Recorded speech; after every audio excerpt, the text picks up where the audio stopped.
13 of Kislev, 5779, November 21st, 2018. Lesson 4, the Kabbalah of Happiness. I think we start on page 128. So, a guy walks into a library and he asks the receptionist, where do I find the self-help area? And the librarian says, if I tell you, wouldn't that defeat the purpose? Right? So we're going to talk about the Tanya. Go try it. Right? You're in a library now, you can go try what they'll answer you if you ask to look for the self-help. So, you've heard of the Tanya before? Are you talking about the place in Israel? No, not Netanya, but rather the book of Tanya. Tanya is Kabbalistic self-help. Okay? Self-help of the soul. So today's class is really going to be centered around the Tanya. And the central question that Tanya opens up with, it tells us a story that's from the Talmud.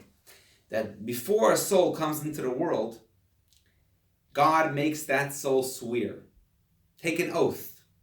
I swear that I will be righteous and I will not be wicked. And then the Talmud gives us advice that even if the whole world tells you that you're righteous, you should consider yourself like you're wicked.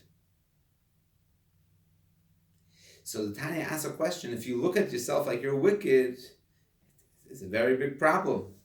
Because you will become dejected over your own shortcomings. That's what tonight's class is about. We're learning today about this course about the Kabbalah of happiness. Right? We all came here, we want to know how to be happy. So in lesson 1 we learned why it's important to be happy. How we could be more successful if we're happy. How we could get more spiritual blessings. How we could develop our own soul better when we're happy. In lesson 2, we learned how patience, mindfulness, hope, all of those things can contribute to our happiness if we know how to do it right. In lesson 3, we learned last week about gratitude. Tomorrow's Thanksgiving, so hopefully all the students that came last week will share at their Thanksgiving. Do you celebrate Thanksgiving or no? And not in the traditional way. Right. I'm a religious Jew, but I'm not such a religious American. But I thank God all the time. So, but we can share the ideas of gratitude that we talked about last week. Yeah, it's still on. See, we got to be great. What happened last week, by the way, you emailed me that you lost the recording, right? And then 10 minutes later or 20 minutes later, you said, oh, you found it, it's a miracle. So I have to tell you that now I really appreciate the fact that you have the recording. I took it for granted. But because you said you lost it, so I got worried. So now I'm grateful that you have the recording. Right. Okay? So it really was the right week for that to happen. So when we verbalize our gratitude and our gratefulness, then that was week number 3. Tonight's class is about, what do you mean? How could I be happy if I know that I'm not perfect? Not only I'm not perfect, I'm far from perfect. On a scale of 1 to 10, how perfect are you? A 3. A 3.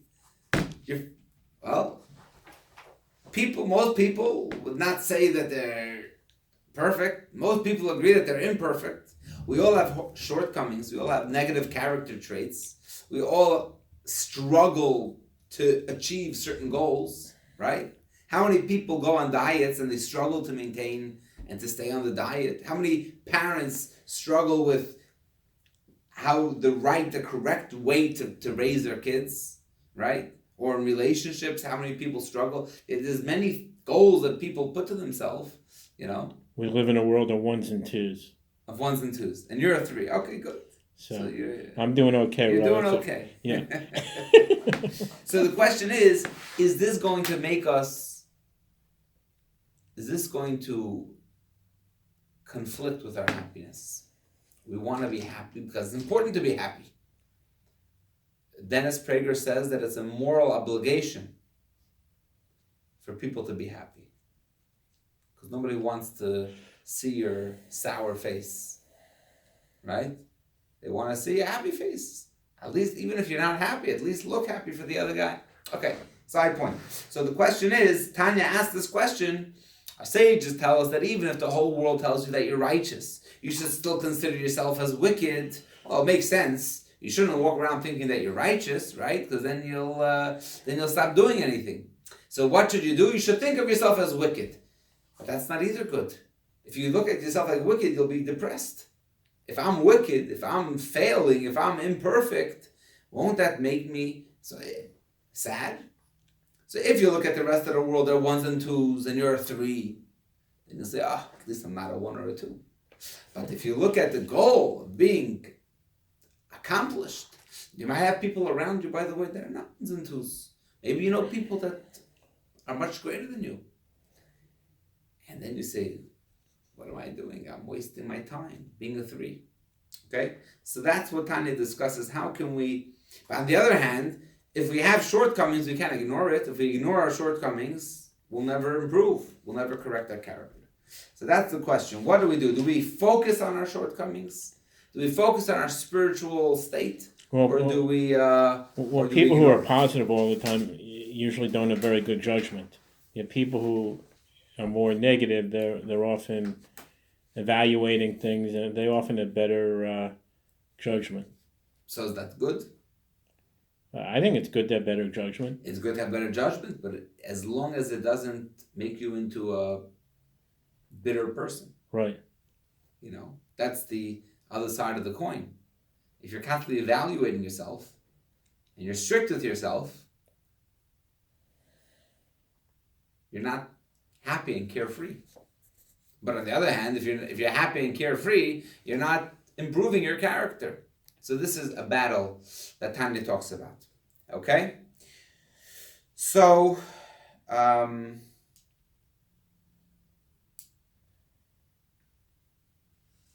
says here that Moshe went to the doctor, and he told the doctor that he has a problem, that he talks to himself. So the doctor said, are you in pain? He said, no. Do you have headaches? No. The whole problem is that you talk to yourself? Yeah. Don't worry, go home, you're healthy. Millions of people talk to themselves. He says, doctor, you don't know what kind of a nudnik I am. A nudge. You don't know what kind of a kvetch I am. Okay. So many people have different problems. So we're going to digress before we get back to Tanya. And really this class is going to be 3 major Kabbalistic innovations of the Tanya that are going to help us understand how to, how to deal with our shortcomings, how to handle our spiritual flaws. But before we do that, let's do a little psychology, okay? In 1985, a man named Robert Neely Bella published a book called The Habits of the Heart, okay? And in the book, Habits of the Heart, it's right in your page 128, but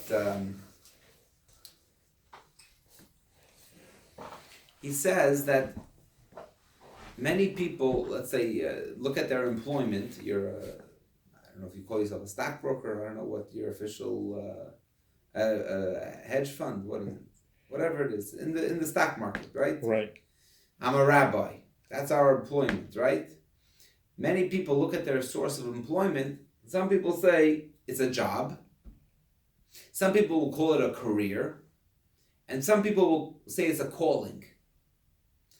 Well, it's a job. A job means I gotta make money. I do it to make money. Career means I'm on a path. Career means you're doing it. This is part of how you view your life. It's a career. You want it to be long term. It's not just a job just to make money. Like, I don't care what I do. We'll soon give specific examples. We'll read inside. And then some people say it's a calling. It's not about the money. It's not about the prestige. It's not about the position. It's about, this is what I feel like God wants from me, or this is what I feel like I need in my life. So let's actually read on page 122. Mr. A, Mr. B, and Mr. C. Yeah, not 122, I'm sorry, 129. I said 122. Right? Mr. A, Mr. B, and Mr. C? Okay. Mr. A works primarily to earn enough money to support his life outside of his job. Mr. A's job is basically a necessity of life, a lot like breathing and sleeping. He often wishes the time would pass more quickly at work. He greatly anticipates weekends and vacations. If Mr. A lived his life over again, he probably would not go into the same line of work. He would not encourage his friends and children to enter his line of work. Mr. A is very eager to retire. That's a job. You know anybody like that? You know some people like that. Many people around the world view their employment in such a way. They wish they didn't need a job. If they could not have a job, they wouldn't have a job. They'd rather not have a job. Then you have Mr. B. Mr. B is a career. Well, I'll ask you to read Mr. B. Mr. B basically enjoys his work, but does not expect to be in his current job 5 years from now. Instead, he plans to move on to a better, higher level job. He has several goals for his future pertaining to the positions he would eventually like to hold. Sometimes his work seems a waste of time, but he knows that he must do sufficiently well in his current position in order to move on. Mr. B can't wait to get a promotion. So he's a much better worker. He's much happier with his job, but this is not the end all. This is not the ultimate goal, right? And then you have Mr. C on page 130, Mr. C's work is one of the most important parts of his life. It is one of the first things he tells people about himself. Mr. C feels good about his work because he loves it and because he thinks it makes the world a better place. He would encourage his friends and children to enter his line of work. Mr. C would be pretty upset if he were forced to stop working, and he is not particularly looking forward to retirement. So, a team of 4 psychologists decided to make a study led by Amy Resnesky, I think maybe in 2005, made a study, and they got many people to join, and they asked them, what is your job? Is your employment a job? Read this text, right? Is it a job, a career, and a calling? And they wanted to find out 2 things. They wanted to find out, how satisfied are you with your life? How satisfied are you with your health and your job? In other words, is the fact that you view your employment as a job, career, or calling, does that indicate how satisfied you are with your life overall? And the second thing they wanted to find out is, does the manner of employment dictate whether it's a job, a career, or calling? For example, a garbage collector. Is he more likely to look at his view as a job, or is he more likely to look at his employment as a calling? A physician, is he more likely to look at his employment as a job, or as a calling, or as a career, right? Those were the 2 things they wanted to find out. How does the way you view your employment impact your life outside of your work?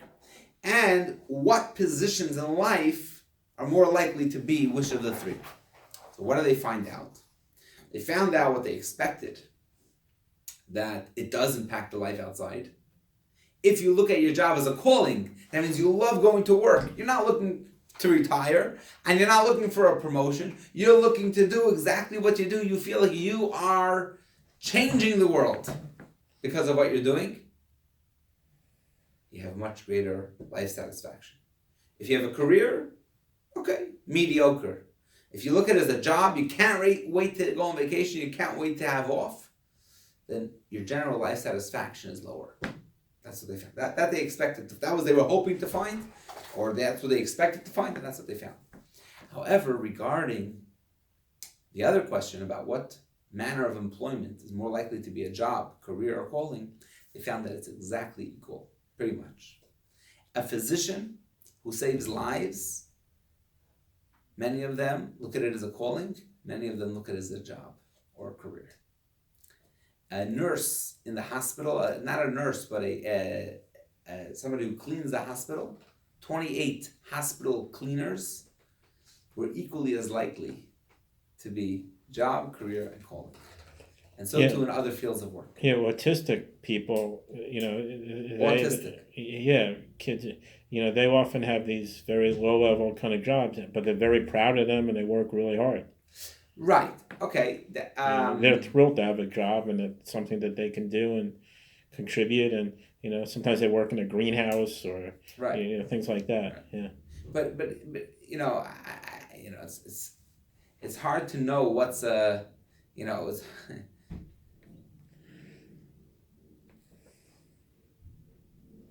it's not politically correct anyways to say that one type of job is less than another, but even not autistic people, even regular people. In other words, autistic people, I guess they have a special. First of all, they have a certain disposition toward life, and they also have a disability that makes them more proud of their job. But mainstream people also, they found, at least in this study, that it was quite equal. Okay, so if you look in text number 3, I'll ask you to read. Page 131.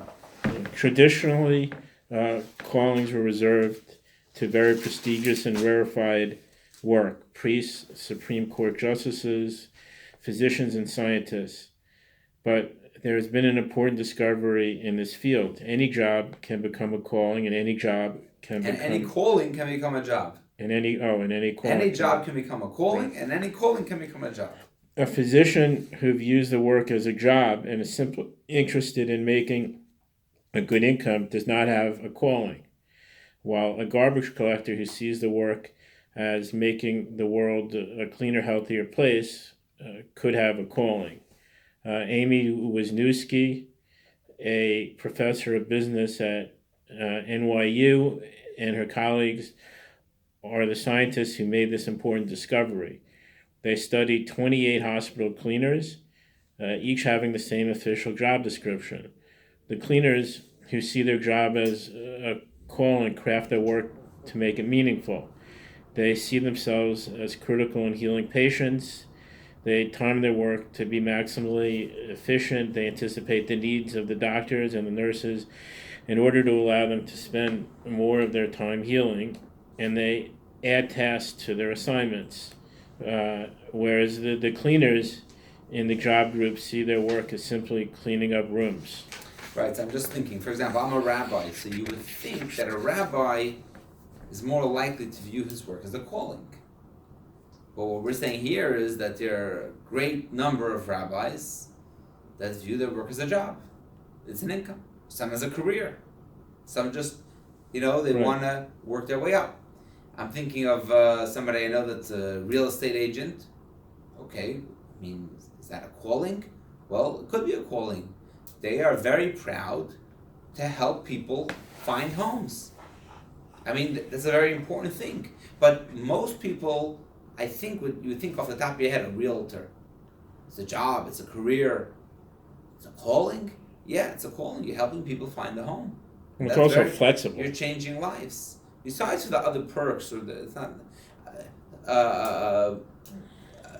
as somebody who manages other people's money.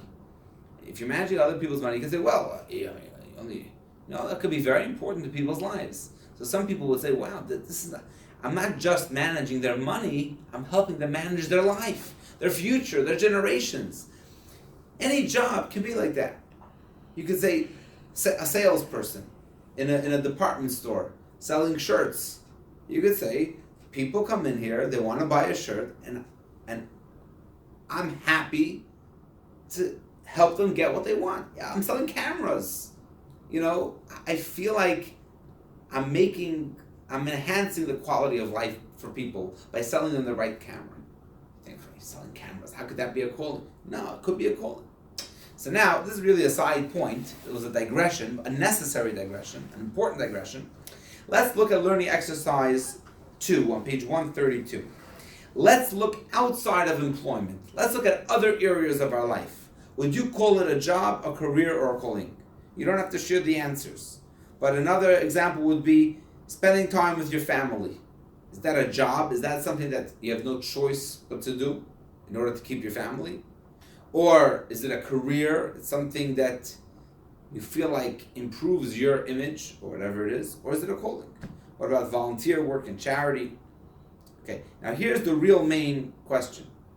Struggling with your character flaws and shortcomings.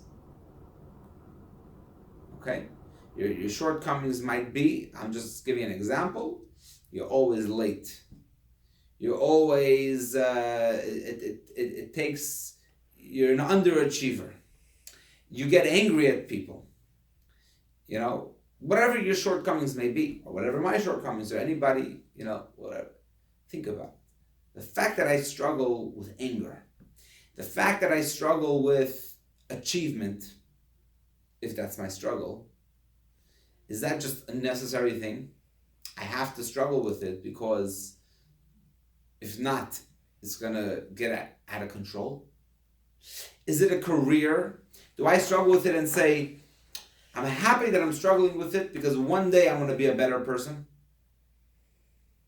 I want to one day be in control of my character. Is that why I look at it? Or is it a calling? Is it a mission from God to struggle with my character? What would you think?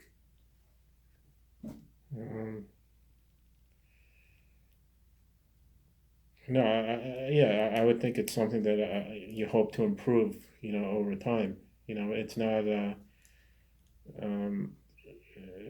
it's not something that's already. I don't think anyone has a perfect character, so it's something I think that everyone has to. So again, would you rather not have to do it at all? Are you happy to do it because one day you'll graduate? Or are you happy to do it and you're not interested in graduating? Remember what we said about the job. A job... Yeah, I would put it in the middle one for me. The middle one. Okay. Yeah. Some people say, I wish I didn't have to deal with my anger. I wish God would just wipe out the problem. Some people say, listen, after a struggle, you become a stronger person.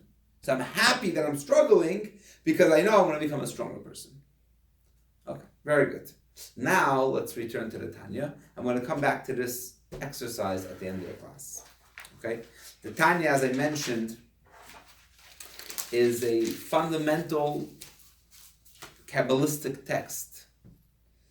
The Tanya that we're talking about has 53 chapters.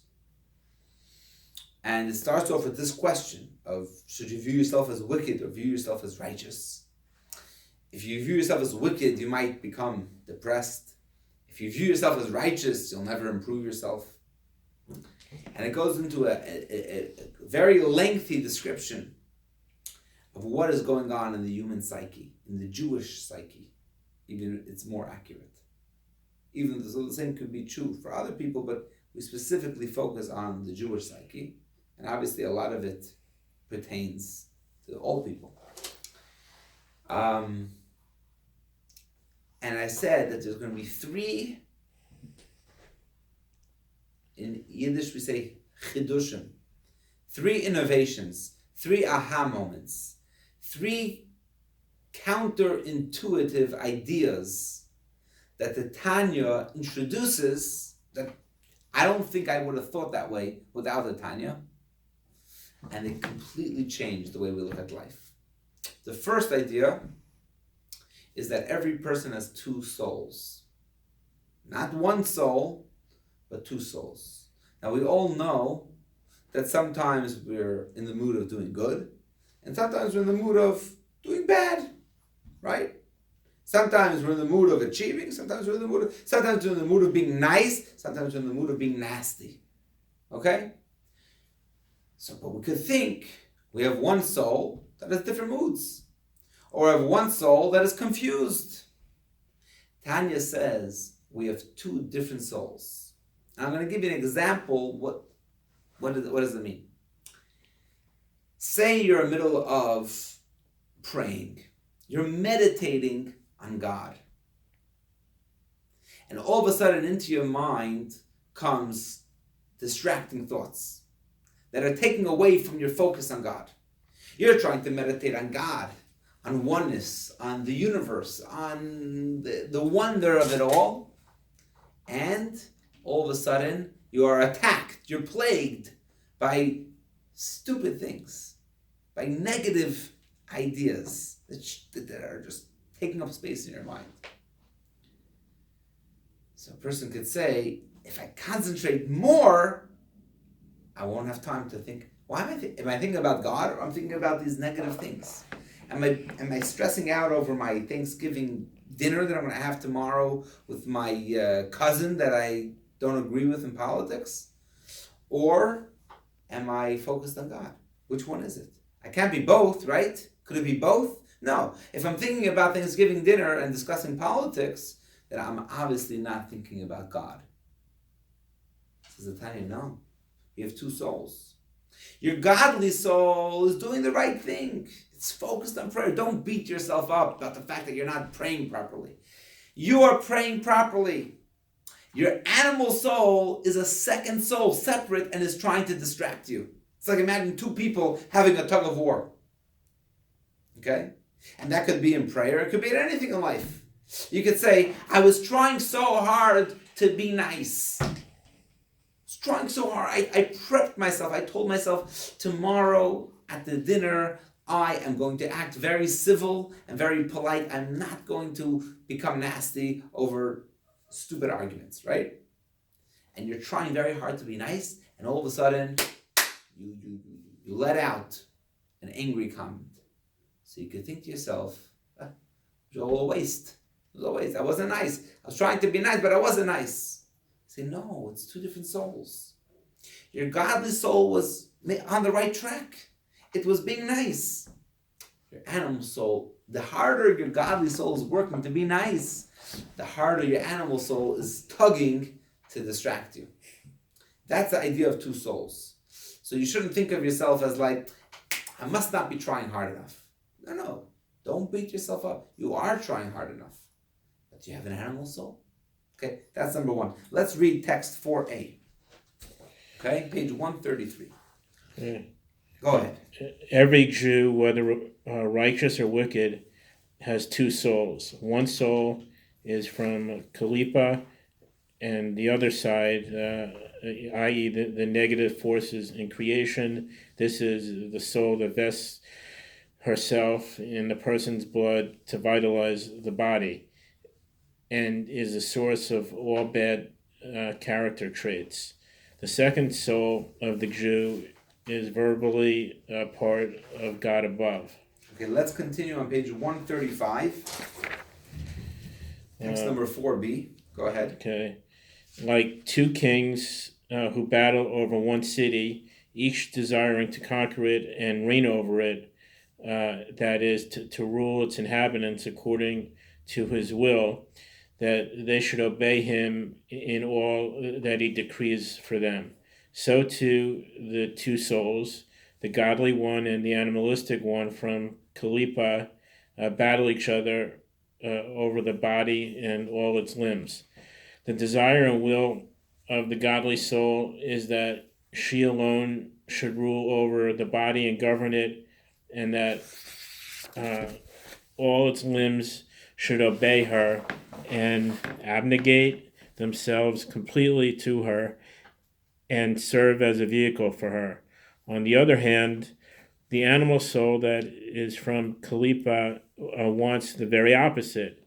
It desires this, however, for the person's own good, that he should overpower her and defeat her. Okay, so the point that I want to take out from this text is that there's two souls, and our job is to conquer the animal soul. So again, we shouldn't think we're not making progress, but actually we are making progress, and if we push ourselves a little more, we can actually tame the animal, right? We can actually elevate the animal soul, that it should be subservient to the godly soul, like the horse is trained in by its owner, right? You have a wild horse, and you train the horse. Actually, it's so who is somebody that trains the horse? What is he called? Somebody who conquers the horse. A jockey or... Okay, in English, a jockey. In the Hebrew, in terms of the animal soul, the horse that is inside of us, it's called a tzaddik. Tzaddik means a righteous person. right? A good guy. There's a story that the first Chabad Rebbe in the late 1700s was visiting his master, his teacher. He was at like the age of 20. So this means that it was in the year 1765. That's when he was 20 years old. He left his home. He got married at 14, by the way. Shner Zalman, the first Chabad Rebbe, got married. He was a brilliant child, brilliant scholar. At the age of 14, he was already considered one of the greatest scholars in his area. And the wealthiest Jew in town took him as a son-in-law because he could afford to support him and say, you won't have to work, you keep on studying. He kept on studying, and at the age of 19 or 20, 5 years into his marriage, he asked permission from his wife to travel to the great city to study from the great masters of that day. He actually had a question. There were two cities where to go, Vilna and Mezrich. One was the camp of the Hasidic group, and one was the camp of the anti-Hasidic group. Okay, they were opposed to Hasidic. He wasn't sure where to go, but he decided to go to the Hasidic group. Okay, he was already a tremendous scholar, so he said, if I go to Vilna, he said, he already knows a little bit. He said, I already know a little bit how to study, but there's things that I'll learn from the Hasidim that I have no idea. I'm clueless. So he went to Mezrich, and he got there and he stayed there for many months. And after many months, he decided to go home, back to his wife. He felt like he gained a lot. He wants to go home. So his study partner walked him out to the carriage, the horse and wagon that was going to take him back home. He put his luggage. And his study partner, who was called Abraham the Angel. That's what Abraham the Angel. Why was he called the Angel? Because he would never eat. He would never sleep. He would just study the whole day. He lived like a very spiritual life. So he was called the Angel. He told the wagon driver, a Gentile wagon driver, he said, whip the horses until they stop being horses. Whip the horses until they stop being horses. When Reb Shner Zalman heard that, he took his luggage off the wagon and he said, I need to stay here for another few months. He said, why? What made you change your mind? He said, until right now, I knew that you could whip the horses until they know they're horses. But I didn't know you could whip the horses until they stop being horses. That's Hasidic style, right? In other words, we all have a horse inside of us. I can conquer my horse until he knows who's boss. He knows he's the horse, and I'm the boss. That I knew. I know you could conquer your animal soul until the animal soul knows who's the boss. I'm the boss. I'm the jockey. You're the animal soul. You listen to what I have to say. Don't distract me from prayer. That I knew was possible. But you're telling me something else. You could whip the horses, meaning you could train the animal soul to stop being an animal. Wow. I'm going to stay here for a few months to learn how to do that. So, but again, who is the one that is able to conquer his animal soul? A tzaddik. Here comes Chiddush number 2. Here comes the aha moment. Most people will never be a tzaddik. Most people will never conquer their animal soul. In fact, it says that God saw that there would be so few righteous people in the world that he had to sprinkle a few in every generation. Let's look at text 5a, page 137, right? God saw that tzaddikim are few, so he went and planted a few of them in every generation. Wow. He knew that people wouldn't be able to, people are really not capable of improving themselves to that level. So he said, you know what? Okay, we'll put a few plants. Tzaddikim, righteous people that they're planted here. In other words, that they're given an easy time. That's what, by the way, that's what a tzaddik many times is. You think that tzaddik, he's much greater than us. But many times God conditioned him from his birth to be a tzaddik. Okay? The Beinoni, if you continue in text 5b, the Beinoni, the average man, is the measure of every person, for which every person should strive. For every person can be a Beinoni at every time and at every moment. You can be a Beinoni, you can be an average guy. What's a Beinoni? A Beinoni is somebody who never completes his struggle. He never finishes. He never conquers the animal soul fully. He always holds the animal soul in check. Okay? He's able to close his mouth and not let out an angry comment, but he always wants to make that angry comment.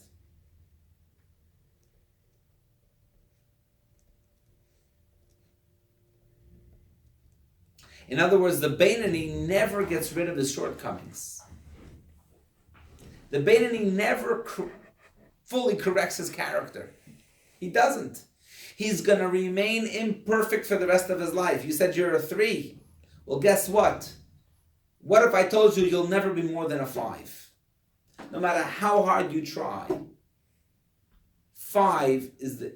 What do you mean? 5 is only half perfect. It means that half the time I'm good, and half the time I'm have flaws. I'm faulted. Right? I'm flawed. You say, well, that's your life. That's your lot in life.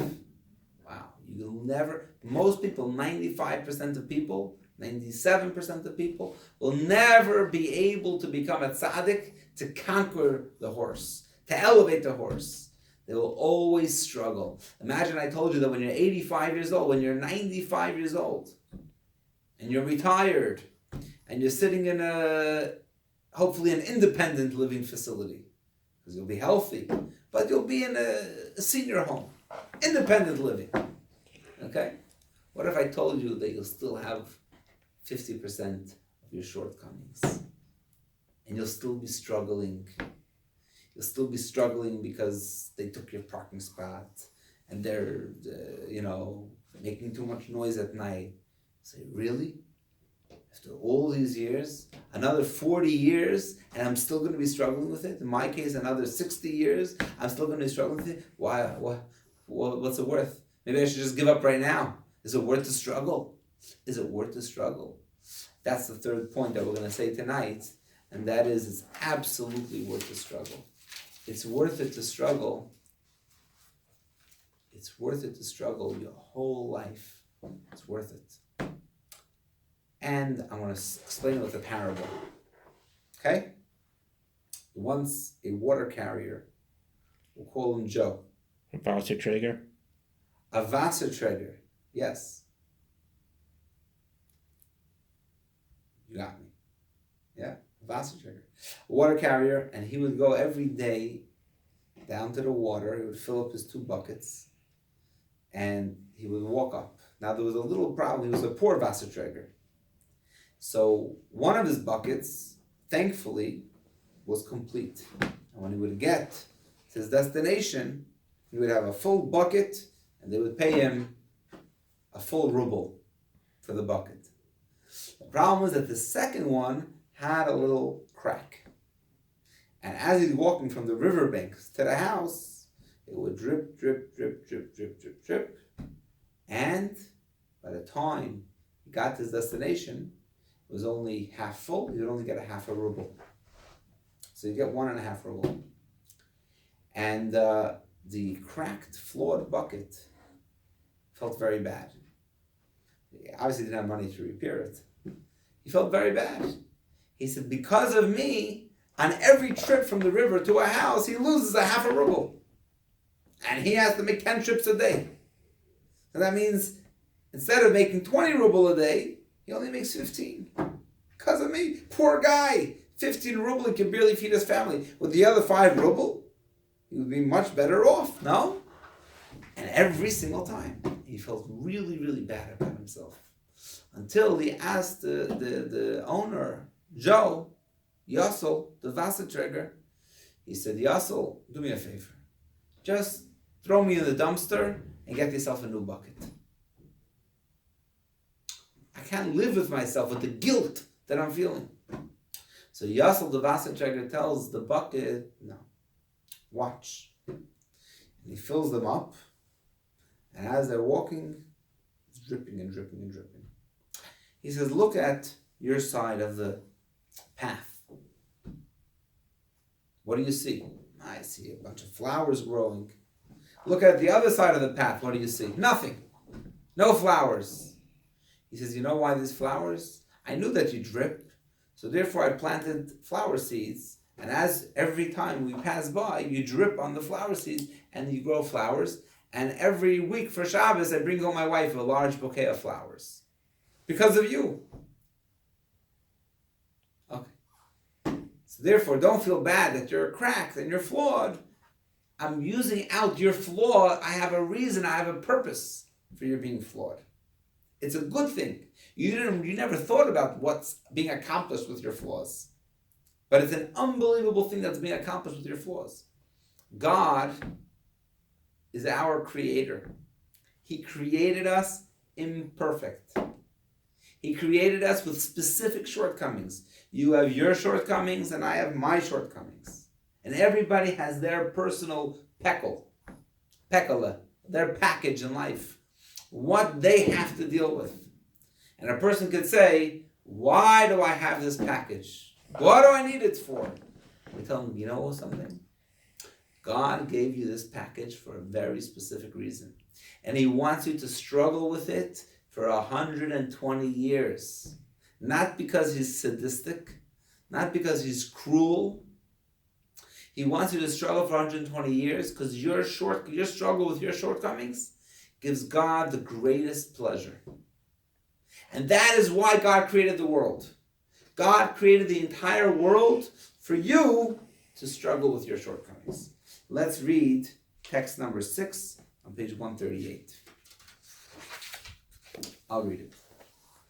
The purpose of the evolution of the worlds and their descent from level to level is not for the sake of the higher worlds, because for them this is a descent from the luminance of the divine. Rather, the purpose is the lowly world, for so it arose in God's desire that he should derive satisfaction when the other side is conquered and darkness is transformed to light. Some people, it's a very Kabbalistic terms, but some people think that the main point is the spiritual world. And the physical world that we live in is like a byproduct. By the way, not that I'm a big scholar of other religions, but many other religions, and maybe even some people in the Jewish religion, believe that this world is just, it's just to get you to the next world. The main thing is the next world.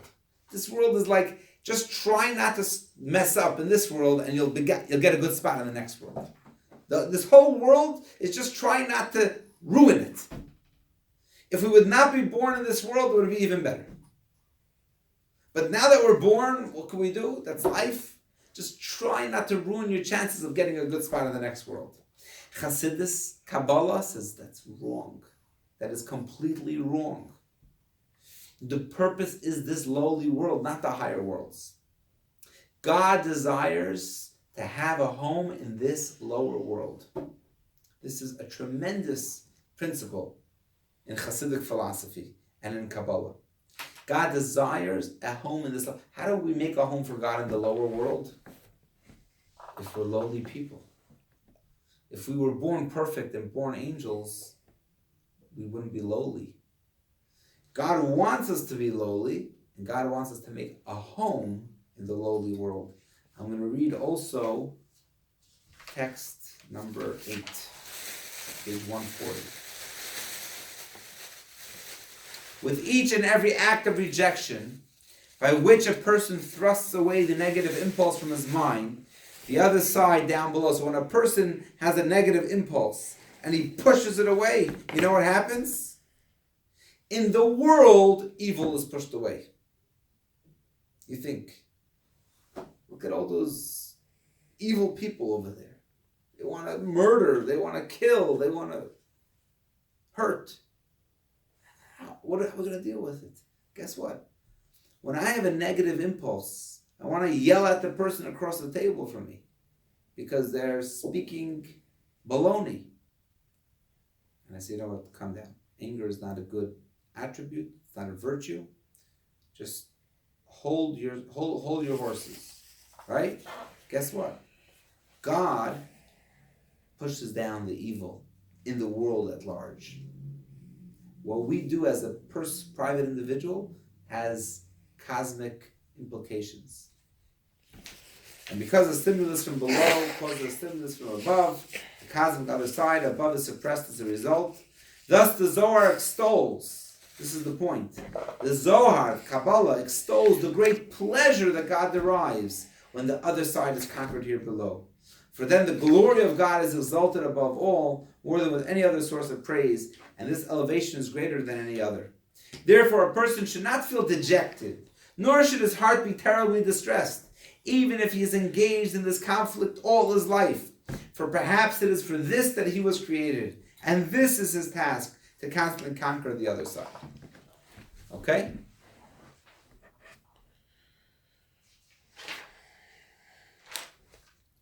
Any questions? Okay. So where's this going? Let's go back to the job, the career, and the calling. You said struggling with your imperfections is a career. I would say that other people might think that it's not even a career. They just wish they didn't have it in the first place. It's nothing more than a job. You know what the Tanya is telling us? It's not a job, and it's not a career. Struggling with your imperfections is a calling. It is your purpose in life. You're not looking to retire. You're not looking to get promoted, because a Beinoni is not going to get promoted. We're telling you right now, you're probably from the 99% that is not going to get promoted. So what are you going to do? You're going to delude yourself that maybe you're from the 1% that's going to get promoted and become a tzaddik and not have to deal with your negative character? No. Guess what? But your struggling gives God the greatest of pleasure and creates a home for God in the lowly world. That's not a small thing. That's a huge thing. That's the purpose of your creation. So every time you have to struggle with your negative emotions, you should say, another punch to the other side, to the side of unholiness. Another knock. I got it. Another flower is being grown from my cracks and my flaws. Okay? And that's how it all ties in. So if you go back to the original question that we asked in the beginning, what was the original question? How are we supposed to view our shortcomings? If we ignore our shortcomings, we'll never improve. But if we constantly focus on our shortcomings, then we'll be dejected. No, we won't be dejected. No, we're born that way. We're not going to be depressed because we're imperfect. You know? I mean, really, in the beginning, when you said you were a 3, you were very proud of yourself that you're a 3. You shouldn't say, I'm a 3, I'm a terrible person, nobody should talk to me. No. Well, if I'm a 1, I am what I am. What I was created, my nature, that's what I am. The question is, do I struggle with it? And if I struggle with it, I'm happy. I'm happy to struggle with it. So it does actually, so the Tanya explains, you shouldn't look at yourself like you're wicked, that you're an evil person, but rather he says, like you're wicked. You're not wicked, but you have the same shortcomings as a wicked person. In other words, of course you're not wicked, because if you make the wrong choices, that's not a good thing. You shouldn't go around hurting people and saying, very happy with my shortcomings. Punch. Right? Steal someone else's things. No. The choices that you make, you have control of. The freedom of choice, that you have control of. But your nature, you don't have control of. So that's a separate discussion. It's a separate discussion. What if a person committed crimes and sins and hurt other people? And how does he correct that? But we're talking about non-sinful character flaws. You're created with it. There's nothing to be depressed about. On the contrary, the more you struggle with it, even if you're not getting anywhere, you should still be happy. Because not getting anywhere is getting somewhere. That's the purpose of creation. Okay.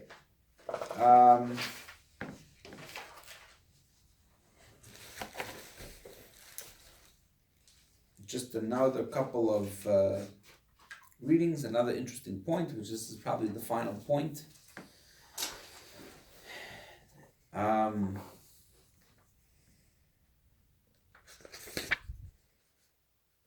Now, between me and you, would you rather, if you had a choice to choose your life, imagine you're a soul that has not yet descended into the world, and you looked at your life, and you looked at other people's lives. You looked at 10 different people's lives. You had a choice of 10 different people to come into. You might be Baruch, you might be Mendel, you might be Moshe, you might be a woman, you might be Miriam or Esther, right? Whose life would you choose? You look around at all the people, would you, right? If I had to choose, I mean, right now I don't have a choice. I am who I am. But if I had to choose, would I choose my life? Or maybe I would choose somebody else's life. Well, it'd be pretty interesting to choose someone else's life, and that way you can compare. Yeah, but that's if you had to be able to do both, right? You're saying you lived your life, right? And then you could also choose someone else's life. The problem is that Torah says that the soul could come down into the world multiple times, but it doesn't really remember from one time to the next. Yeah, so he could have been very wealthy in one life and very poor in another life, very intelligent in one life, very simple in another life, very religious in one life, very secular in another life. And it would be interesting to compare, but we don't have that luxury because we don't remember the other time that we came down. But if you had only one, you didn't have the luxury to compare. It's either your life that you have now or someone else's life. So the Talmud says in text number 9, Ben Azai, page 141, Ben Azai said, by your name you will be called, in your place you will be seated, and from what belongs to you, you will be given. No person can touch what is prepared for his fellow, and one kingdom does not impinge, is that the right pronunciation, on another kingdom, even by one hair's breadth. So, on page 142, the Hasidic masters explain this Talmud, Reb Simcha Bunim of Peshischa. He says, every one of us has a bundle that contains everything we experience in the course of our lives. In the world to come, they will take all the bundles and mix them together. Every person will come, recognize his or her own bundle, and want only it. In other words, you may be happy with your life, but there are many people that look over the shoulder and say, if only I could have that person's life. Both, by the way, in a material sense, he's wealthier than me, he has better status than me, or in a spiritual sense. Look at that family, look at the relationship that he's in, better than mine, look at the whatever it is, the self-confidence that he has, I wish I had that. Look at the achievement, how successful he is, I wish I was as successful. Very often, this is so, obviously we say the grass is always greener on the other side, but people look at other people and they say, I wish that I was that person. So it says like this. What in the time to come, the world to come is called the world of truth, where everybody knows the absolute truth. They're going to take all the lives and mix it up together. You're not going to know which one is yours, which bundle is yours. And you're going to see, but with clarity, you're going to see what is the best life. And everybody's going to think that the life that is theirs is the best. So there's going to be a big bundle of lives, taking everything into account, material, spiritual, emotional, everything into account. One big bundle of a life. And each soul is going to go and say, if I had to choose from all these thousands of lives, that one's mine. And he'll say that one's his. And the third will say that one's his. And guess what? They're all going to choose the one that is best suited for them. That's what the Talmud teaches us. Our life is best suited for us. You could say, okay, my point is to work on my shortcomings, but why did I have to have these flaws? Why couldn't I have had other flaws? Say, no. For your soul, you're given exactly the things that you have to work on. Somebody else has to work on other things. So you should never even think, if only I would have had something else. Okay, let's read text 11. You'll read, please, page 143. Simply stated, a Jew who walks around and is not suffused with happiness is simply being ungrateful to God. The fact that he's nagging himself, am I a pious person? Am I not a pious person? What is haughtiness? Being despondent is rock bottom. God forbid. What is the essence of despondency? Despondency means... sorry about that. Despondency means I deserve this. I am missing that. Whether it is a material lack or a spiritual lack, it's all about me. Why should I be concerned over what I lack? I should be concerned that nothing is lacking for God. If our patriarch Abraham would wish to change places with me, I would not want this. Abraham is a tzaddik with very lofty spiritual attainments, and I'm a plain person. If I change places with Abraham, then he would be a plain person, and I would be a lofty person. God would get nothing out of this exchange. The only one who would gain is me, in that I would achieve loftiness. So again, it's just about the me and myself. Right. So you want to be that person. And what will he be? He'll be me. And how did that help anything? So if you think about yourself and your own advancement, your own career, you can say, well, I don't care about him. I don't care what happens. Right. I just want to be in a better position. But if you look at life as a calling, so then how does that help the divine mission of making this world into a better world, making a home for God in the lower worlds? That you're him and he's you, helps nobody. Okay. There was one text that I was going to go back and read, but I'll just say the point outside. It actually says that if a person is upset at their shortcomings, is despondent over their shortcomings, it means they're haughty. It means they're full of conceit. That the text number 7, it says, because he thinks he's supposed to be a tzaddik. Guess what? You're not supposed to be a tzaddik. 99% of the people are going to be a Benini. So if you stop being so conceited, it wouldn't make you depressed that you have some shortcomings. So this is the message of tonight's lesson. We have to be happy. We have to be mindful and patient and grateful, as we learned in previous lessons. And don't get so hung up on your own defects and your own imperfections. Those imperfections, that's actually God's gift. We have to struggle with them.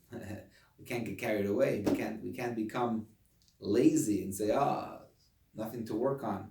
It's okay, that's how God created me.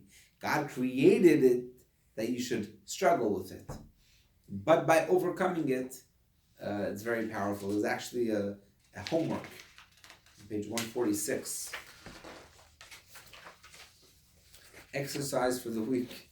You have all the days of the week, Sunday through Friday, and you write how many times you chose anger over forgiveness, greed over generosity, impulse versus mindfulness, arrogance versus humility. You could fill in some other things that you think you struggle with, and you just make a tally of how many times you were victorious. And then you look and you say, wow, 3 times on Sunday, not on Monday, but twice on Tuesday. And you're like, overall, I was victorious this many times this week. If you think that every time you're victorious over your animal soul, you're giving God a great pleasure that brings true happiness and true joy of life, and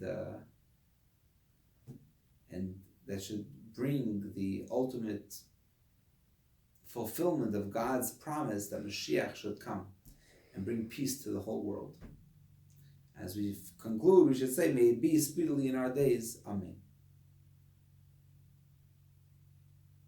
Next week, for the final lesson, lesson number 6, same time, same place, and come and bring a friend.